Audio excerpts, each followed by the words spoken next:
గోదావరి జిల్లా రంగంపేట మండలంలో వైఎస్ఆర్పీ నాయకులను ఉత్సవ విగ్రహాలుగా చేసి అనపర్తి నుంచి ఒక వ్యక్తిని తీసుకువచ్చి అసాంఘిక కార్యకలాపాలు సాగిస్తున్నారని రాష్ట్ర తెలుగుదేశం పార్టీ ఉపాధ్యక్షులు నల్లమిల్లి రామకృష్ణారెడ్డి అన్నారు. అచ్యుతాపురం గ్రామంలో ప్రాతికేయ సమావేశంలో ఆయన మాట్లాడుతూ ఎమ్మెల్యే సత్తి సూర్యనారాయణ రెడ్డిపై ప్రశ్నల వర్షం కురిపించారు. రంగంపేట మండలం అభివృద్ధిలో ఎందుకు వివక్ష చూపించారని అన్నారు. మండలంలో రోడ్డు పరిస్థితి అత్యంత దుర్దాభ్యంగా తయారైందని, కనీసం మరమ్మతులు చేయలేకపోయారని అన్నారు. నమస్కారం. ఎన్నికలు సమీపిస్తున్న వేళ ప్రస్తుత శాసనసభ్యులు డాక్టర్ సత్తి సూర్యనారాయణ రెడ్డి గారికి నేను రంగంపేట మండల ప్రజానీకం తరఫున ఒకటే ఒక సూటి ప్రశ్న సంధిస్తా ఉన్నా. మీకు అభివృద్ధి విషయంలో రంగంపేట మండలానికి ఎందుకు వివక్షత చూపిస్తున్నారు అనేది సమాధానం చెప్పాల్సిన బాధ్యత మీ పైన ఉంది. అసలు 4 మండలాల్లోనే అభివృద్ధి లేదు. కొన్ని విషయాల్లో మీరు రంగంపేట మండలం పట్ల పూర్తిగా వివక్షత చూపిస్తూ ఉన్నారు. ఉదాహరణకి రంగంపేటలో రోడ్ల పరిస్థితి అత్యంత ఘోరంగా ఉన్నాయి. మీ గ్రావెల్ దాహం వల్ల దొంతమూరు నల్లమిల్లి రోడ్డు ఛిద్రమైపోయింది. మరోపక్క సింగంపల్లి నుంచి రంగంపేట వెళ్ళాలి అంటే ప్రజలు నరకం చూస్తున్న పరిస్థితి.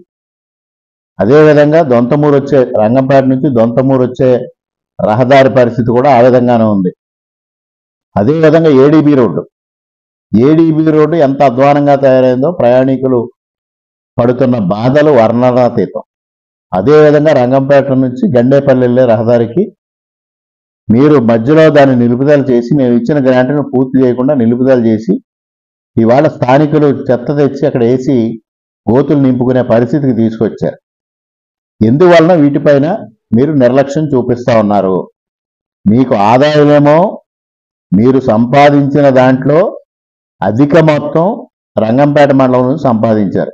గ్రావెల్ పైన కానీ, దొడ్డిగొంట్లో బోర్లు కానీ, సింగంపల్లి, అదేవిధంగా ఈలకొలను సబ్స్టేషన్లు షిఫ్ట్ ఆపరేటర్ల పోస్టుల దగ్గర నుంచి వసూలు చేసినవి కానీ, ఇక్కడ గ్రావెలు, చెరువులు ఇవాళ నల్లమిల్లిలో విపరీతంగా చెరువులు తవ్వుతూ ఉన్నారు. 3-4 చెరువుల్ని 3-4 నెలలుగా 2000 నుంచి 3000 లారీల వరకు బయటకు పంపించారు.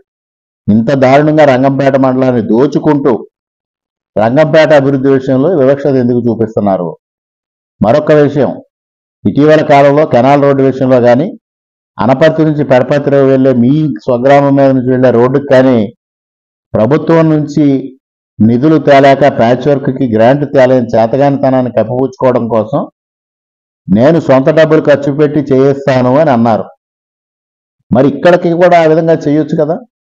రంగంపేటలో కూడా ఇంత అధ్వానంగా రోడ్లు ఉన్న పరిస్థితితో కనీసం రంగంపేట గ్రామంలో కూడా కనీసం పాదచారులు కూడా వెళ్ళలేని పరిస్థితిలో రోడ్డు ఉంటే, మరి ఇక్కడ అనపర్తి మండలంలో మీరు చేసే సొంత డబ్బులతో చేసే ప్యాచ్ వర్క్లు రంగంపేట మండలంలో ఎందుకు చేయరు?